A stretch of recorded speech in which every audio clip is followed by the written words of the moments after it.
Halo semuanya, perkenalkan nama saya Nometrena Dinda dengan NIM 221041004, Prodi Sarjana Terapan Gizi dan Dietetika semester 4. Nah, hari ini saya akan menjelaskan pengertian saluran cerna bawah, sistem apa saja yang ada di saluran cerna bawah, diagram saluran cerna bawah, pengertian kolitis, gejala dan jenis kolitis, serta contoh kasus dan menu seharinya.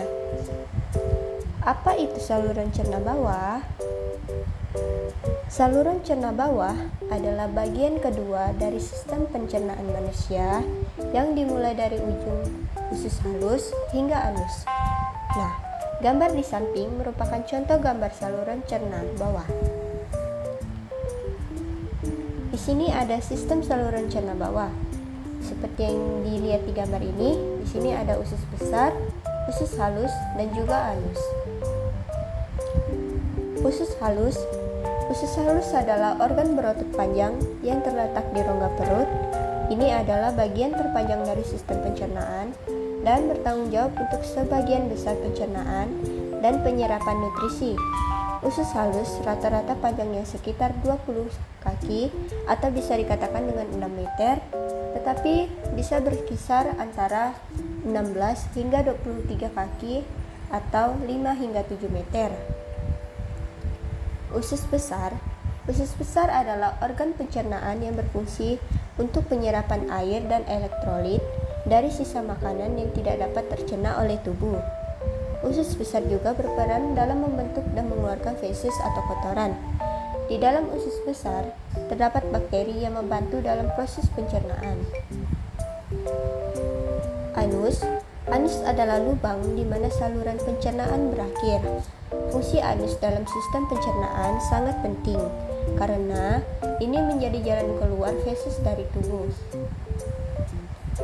Berikut ada diagram saluran cerna bawah. Yang pertama berawal dari usus halus. Nah, usus halus itu merupakan proses penyerapan sari-sari makanan yang terjadi di usus halus. Kemudian ada usus besar. Nah, usus besar ini merupakan sisa-sisa makanan mengalami pembusukan di dalam usus besar. Selain pembusukan, di dalam usus besar juga air diserap sehingga sisa-sisa makanan siap diubah menjadi feses atau kotoran. Dan yang ketiga adalah anus. Anus ini merupakan proses pengeluaran sisa-sisa makanan yang sudah tidak diperlukan oleh tubuh melalui organ anus. Baik, di sini saya akan mengambil salah satu contoh kasus yang terdapat pada sistem pencernaan bawah, yaitu kolitis. Kolitis adalah peradangan pada usus besar, yaitu bagian akhir dari saluran pencernaan. Peradangan ini mengiritasi usus besar sehingga menyebabkan berbagai gejala yang tidak nyaman. Nah, gejala-gejalanya yaitu yang pertama adalah diare yang sering, terkadang berdarah atau disertai nanah. Yang kedua, nyeri dan kram perut. Dan yang ketiga, tenesmus, yaitu keinginan kuat untuk buang air besar meskipun sebenarnya sudah kosong. Keempat, dehidrasi, terutama pada kasus yang parah. Yang kelima, lemas.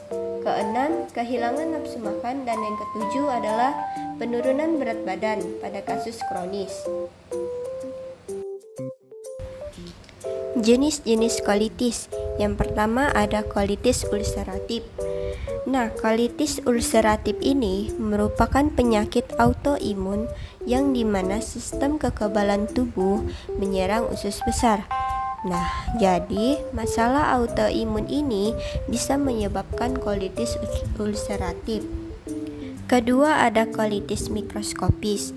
Itu menyebabkan peradangan kronis tetapi tanpa bisul yang terlihat selama kolonoskopi. Yang ketiga ada kolitis pseudomembran. Ini disebabkan oleh pertumbuhan berlebih bakteri Clostridium difficile. Biasanya dipicu oleh penggunaan antibiotik atau kita sebut dengan infeksi C. diff.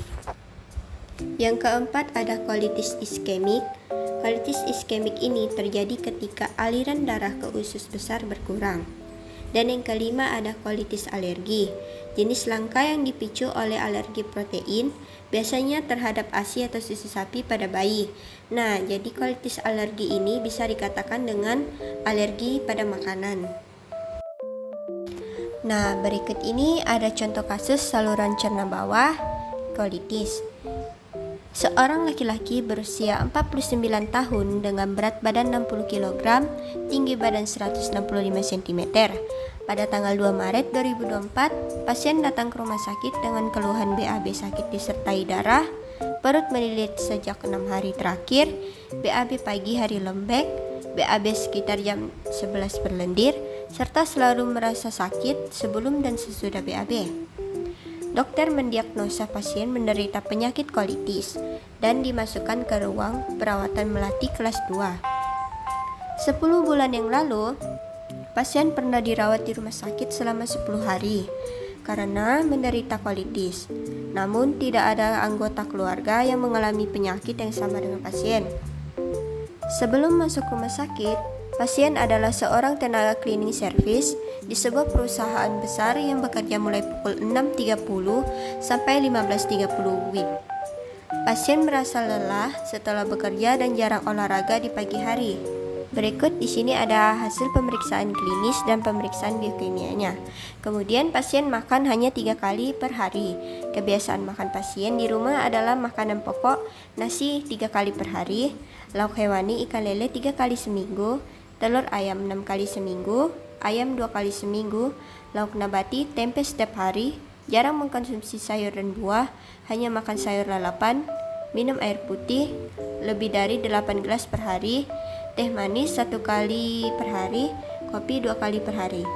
Hasil recall sehari sebelum masuk rumah sakit, energi 1800 kilokalori, protein 56 gram, lemak 65 gram, dan karbohidrat 288 gram. Berikut Nah, jadi ini merupakan salah satu contoh menyusun menu pada pasien penderita kolitis.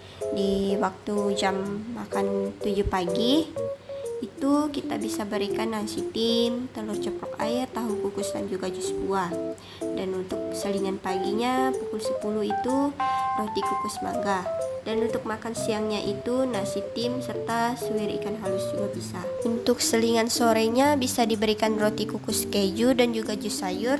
Untuk makan malamnya diberikan pukul 18 atau jam 6 malam. Itu kita berikan nasi tim atau sup wortel hati ayam dan juga susu. Dan untuk selingan malamnya diberikan smoothie buah. Baik, sekian dari hasil presentasi materi yang sudah saya sampaikan. Mohon maaf jika ada kata yang kurang. Terima kasih.